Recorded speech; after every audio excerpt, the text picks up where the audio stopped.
আজকের এই ভিডিওতে আমরা রায় মার্টিন প্রশ্ন বিচিত্রা 2024 অষ্টম শ্রেণীর ইতিহাস বিষয়ে যে তোমাদের 7 নম্বর স্কুল রয়েছে 255 নম্বর পেজে, তো এই প্রশ্নপত্রের উত্তর নিয়ে আজকের এই ভিডিওতে আলোচনা করব।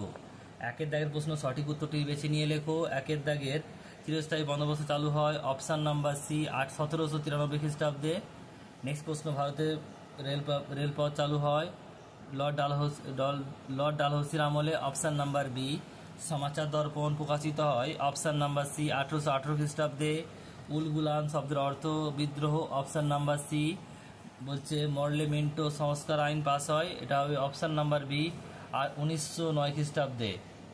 এরপরে প্রশ্ন 2 দাগের এক কথায় উত্তর দাও। একেরটা, জাতীয় কংগ্রেসের প্রথম সভাপতি কে ছিলেন?